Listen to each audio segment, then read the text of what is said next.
So, we're a dictatorship lately. Yeah, well, that took him long enough to go full-on mask off, am I right? Before you ask, yes, I'm Romanian, and I'm speaking from my point of view, aka from what I'm seeing on the streets. It's just your usual gendarmerie beating up old women in front of an angry mob. Or people being dragged and beaten to a pulp at a metro station for daring to attend the protest. Or arresting women and children for being at that protest. Or using tear gas for people who protest their right to vote for whom they want. You know, the usual stuff. From what I've heard, nobody died. Yet. But the revolution is still in its infancy as I'm recording this video, so things might change. So, what is the reason why the Romanian Central Electoral Bureau removed Georgescu from the voting ballot? Well, because they can! And this guy is a threat to multiple interests. The interest of the European Union, the interest of NGOs like the Open Society Foundation run by George Soros and lately passed on to his younger son Alexander Soros, and of course Zelensky and Ursula von der Leyen's interests. Why am I saying this statement? Well, because Georgescu made it clear that if he wins the election and becomes the president of Romania, he will halt all military aid to Ukraine. You have to know this important fact.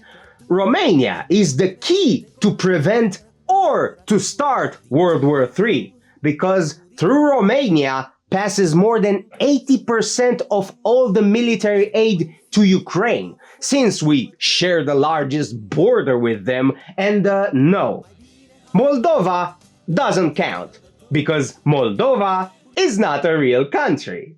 I made a dedicated video about this specific topic a few months ago explaining why Romania is the key to prevent World War III, so check it out after you watch this, alright? Now that Donald Trump and J.D. Vance publicly humiliated this silly beggar Zelensky, and on live TV might I add, USA will likely pull all their military support for Ukraine, and of course the European Union will step in, as they were talking at length in the past few months that Europe should start switching to a wartime economy to combat Russia. Meanwhile, Trump and Putin are discussing peace talks to end the war, yet Europe pushes for more war.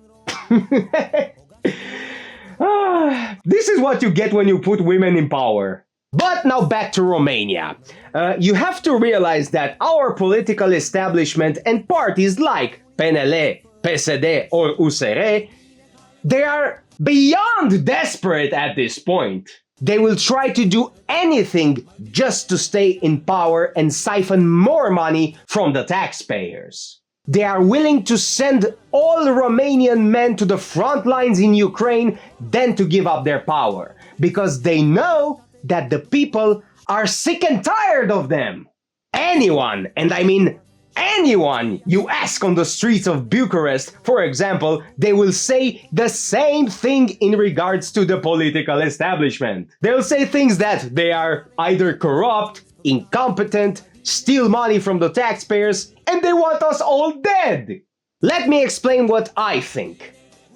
It's not that I am a supporter for Georgescu. It's that I hate the establishment so much.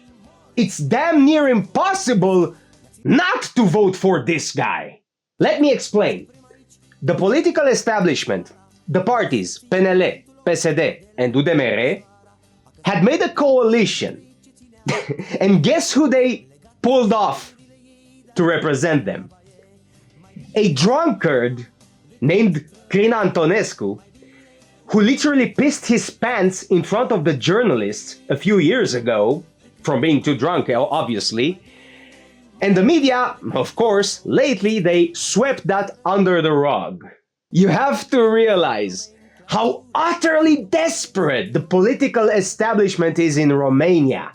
They made a coalition to gather as many votes as they can against Georgescu.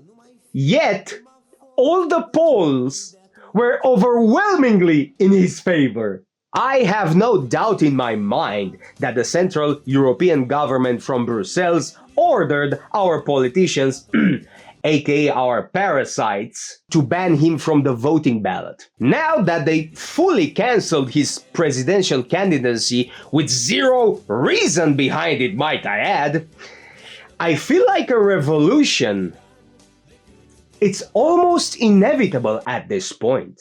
Because people are just sick and tired of not being able to pay their bills. They're sick and tired of seeing litter on the streets every day. They're sick and tired of this rampant corruption inside our government that is rotting our country for more than 35 years by now. Let me put it this way.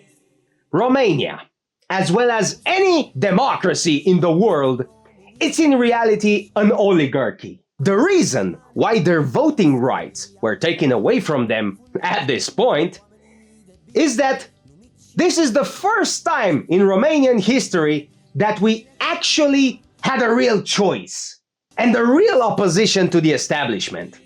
The question is, will it be a peaceful revolution or a violent one? Just like in 1989? FYI, before I forget, just in a few words, the December Revolution of 1989 wasn't actually a revolution. It was a coup, orchestrated by the secret services, of course, and now they are actually the ones who are in power in Romania. But that's a video for another day.